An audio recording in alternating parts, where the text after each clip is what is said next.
নমস্কার বন্ধুরা, শ্রাবণী রান্নাঘরে আপনাদের সবাইকে স্বাগত জানিয়ে আমি প্রতিদিনের মতো আবারও আজকের একটা রান্নার ভিডিও নিয়ে আপনাদের সামনে চলে এসেছি।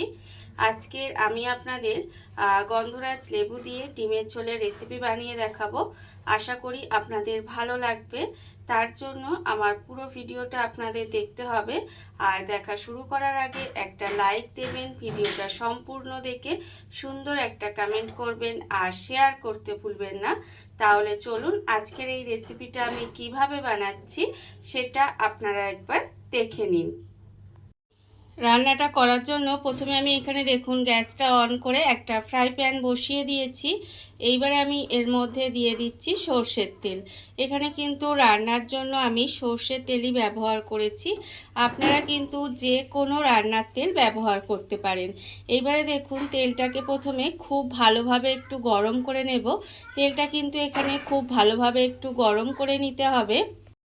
তেলটা আমার এখানে ভালোভাবে গরম হয়ে গেছে। তেলটা আমি এখানে গরম করে নিয়েছি। এইবারে আমি এর মধ্যে দিয়ে দেব দেখুন আন্দাজ মতো নুন। এখানে কিন্তু অল্প সামান্য একটু নুন দিয়ে দিলাম। আর দেব আমি এখানে অল্প সামান্য একটু হলুদের গুঁড়ো। নুন আর হলুদটা দিয়ে প্রথমে খুব ভালোভাবে একটু মিশিয়ে নেব। এটা কিন্তু প্রথমে খুব ভালোভাবে মিশিয়ে নিতে হবে। তারপরে আমি এর মধ্যে দিয়ে দেব ডিমগুলো। এখানে কিন্তু ডিমগুলোর মধ্যে আমি একটু কাট লাগিয়ে নিয়েছি। এতে কি হবে, সমস্ত মশলাগুলো ডিমের মধ্যে ঢুকে যাবে। একই রকম একঘেয়ে ডিমের ঝোল না খেয়ে যদি এইভাবে ডিমের ঝোলটা বানান তাহলে দেখবেন খেতে কিন্তু ভীষণই সুন্দর আর ভীষণই টেস্টি হয়। এইভাবে কিন্তু আপনারাও যে কোনো দিন এই রেসিপিটা বাড়িতে বানিয়ে দেখতে পারেন। দেখুন আমি কিন্তু ডিমটা প্রথমে একটু উল্টিয়ে পাল্টিয়ে ভেজে নেব। ডিমটা আমার এখানে ভাজা হয়ে গেছে। ডিমটা আমি এখানে লাল করে ভেজে নিয়েছি। এইবারে আমি ডিমগুলোকে আলাদা করে তুলে রেখে দেব। ডিমগুলো আলাদা করে তুলে রেখে দিতে হবে। ডিমগুলো আমি আলাদা করে তুলে রেখে দিয়েছি। এইবারে এই তেলের মধ্যে দিয়ে দেব আলু। এখানে আমি একটা মাঝারি সাইজের আলু নিয়েছি আর আলুটাকে এইভাবে একটু ডুমো ডুমো করে কেটে নিয়েছি। সেই আলুটা আমি এর মধ্যে দিয়ে দিলাম। আর যেহেতু আগে আমি এর মধ্যে তেলের মধ্যে নুন আর হলুদ দিয়েছি, তাই আলাদা করে আর নুন হলুদ এর মধ্যে দিতে হবে না। এইবারে দেখুন এইভাবে উল্টিয়ে পাল্টে কিন্তু আলুটাকেও একটু লাল করে ভেজে নিতে হবে। আর আলুটা আমি এখানে যতক্ষণ ভাজছি ততক্ষণ দেখুন অন্যদিকে একটা মশলা রেডি করব। তার জন্য নিয়েছি মিক্সির জার। মিক্সির জারের মধ্যে আমি প্রথমে দিয়ে দেব দেখুন এখানে পেঁয়াজ কুচি। এখানে কিন্তু একটা মাঝারি সাইজের পেঁয়াজকে আমি এইভাবে একটু লম্বা লম্বা করে কুচি করে নিয়েছি, সেই পেঁয়াজটা দিয়ে দিলাম। আর দেব এখানে রসুন। এখানে কিন্তু প্রায় 7 থেকে 8 কোয়া রসুন রেখেছি, সেটাও দিয়ে দিলাম। আর আমি এর মধ্যে দিয়ে দেব অল্প সামান্য একটু আদা কুচি করে রেখেছি, সেটাও এর মধ্যে দিয়ে দিয়েছি। এইবারে দেখুন যতক্ষণ আলুটা ভাজা হচ্ছে ততক্ষণ আমি অল্প জল দিয়ে মশলাটা রেডি করে নেব। মশলাটা আমার এখানে রেডি হয়ে গেছে। মশলাটা আমি এখানে একটা বাটির মধ্যে ঢেলে নিয়েছি। আর অন্যদিকে দেখুন এখানে আমি যে আলুটা ভাজছিলাম সেই আলুটাও কিন্তু এখানে লাল করে ভাজা হয়ে গেছে।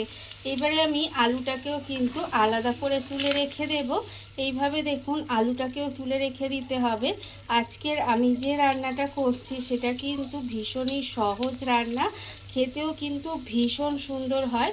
আপনারা কিন্তু এইভাবে একদিন বানিয়ে দেখবেন। রেগুলার ডিমের তরকারিতেই একটু আমি যেভাবে বানাচ্ছি সেইভাবে যদি আপনারা বানিয়ে দেখেন খেতে কিন্তু ভীষণ সুন্দর লাগে। দেখুন আমি কিন্তু এখানে আলুগুলো ভেজে আলাদা করে তুলে নিলাম। আলুগুলো ভেজে আমি আলাদা করে তুলে রেখে দিয়েছি।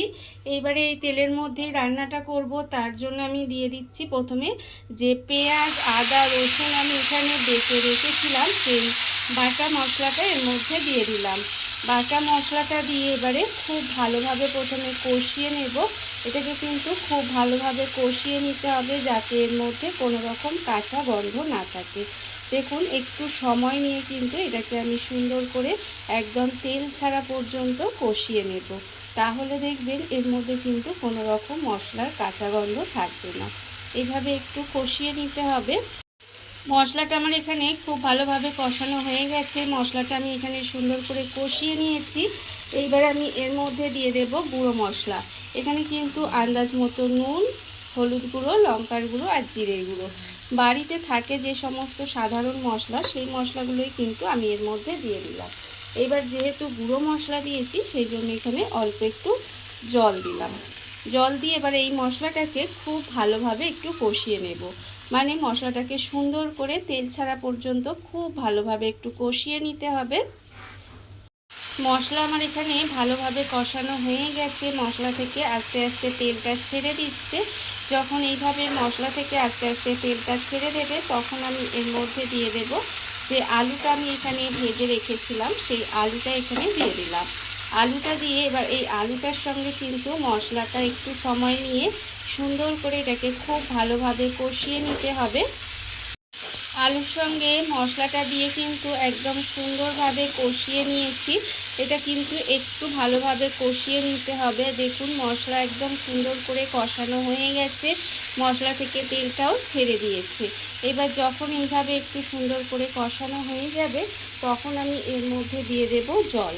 এখানে কিন্তু পরিমাণ মতো জল দিয়ে দেব। এটা কিন্তু খুব যে পাতলা একেবারে ট্যালট্যালে ঝোল হবে সেরকম কিন্তু হবে না। সেই জন্যই আলুটা সেদ্ধ হওয়ার মতো একটু জল দিয়ে দিলাম এক বাটি। এবারে গ্যাসটাকে লো টু মিডিয়ামে দিয়ে প্রথমে একটু ঢাকা দিয়ে রান্না হতে দেব, তারপরে কিন্তু একেবারে লোতে দিয়ে একটু আলুটা সেদ্ধ হওয়া পর্যন্ত এটাকে ঢাকা দিয়ে খুব ভালোভাবে এটাকে একটু রান্না হতে দিতে হবে। ঢাকা দিয়ে আমি বেশ কিছুক্ষণ এইভাবে একটু রান্না হতে দিয়েছিলাম। এর ফলে আমি আপনাদের দেখাচ্ছি, দেখুন এখানে কিন্তু আলুগুলো আমার সেদ্ধ হয়ে গেছে, দেখতে পাচ্ছেন এই যে এখানে কিন্তু আলুগুলো নরম হয়ে সেদ্ধ হয়ে গেছে, তবু একেবারে কিন্তু গলে যায়নি। এখানে রান্নাটা আলুটা সেদ্ধ হয়ে যাবে কিন্তু একদম গলে যাবে না। সেই অবস্থায় আমি এখানে এর মধ্যে দিয়ে দিচ্ছি ডিমগুলো। যে ডিমগুলো আমি আগে থেকে ভেজে রেখেছিলাম সেই ডিমগুলো আমি এর মধ্যে দিয়ে দিলাম। ডিমগুলো দিয়ে এবারে কিন্তু আরও কিছুক্ষণ সময় এইভাবে একটু ঢাকা দিয়ে রান্না হতে দেব, যাতে এই আলুটা যেটুকু সেদ্ধ হওয়া বাকি আছে সেটুকুও সেদ্ধ হয়ে যায় আর ডিমের মধ্যেও সমস্ত মশলাগুলো ঢুকে যায়। সেই জন্য এইভাবে আরও কিছুক্ষণ রান্না হতে দিতে হবে। ডিমটা দিয়ে আমি কিন্তু আরও কিছুক্ষণ এইভাবে একটু রান্না হতে দিয়েছিলাম। এর ফলে ডিমের মধ্যে মশলাটা ঢুকে গেছে আর এখানে আলুটা যেটুকু সেদ্ধ হওয়া বাকি ছিল সেটুকুও কিন্তু একদম সুন্দরভাবে সেদ্ধ হয়ে গেছে। দেখুন এই যে একদম নরম হয়ে গেছে আলু। এখানে কিন্তু আলু একদম সেদ্ধ হয়ে গেছে, এই যে দেখতেই পাচ্ছেন। এইরকম অবস্থায় কিন্তু যখন দেখবেন রান্নাটা প্রায় হয়ে এসেছে তখন কিন্তু আমি এর মধ্যে দিয়ে দেব, এখানে দেখুন আমি গ্যাসটাকে একেবারে লোতে করে দিলাম, দিয়ে ওপর থেকে অল্প একটু এই যে ওপরে লেবু, গন্ধরাজ লেবুর ওপরের যে সবুজ খোসাটা সেটা কিন্তু আমি অল্প সামান্য একটু দিয়ে দিলাম।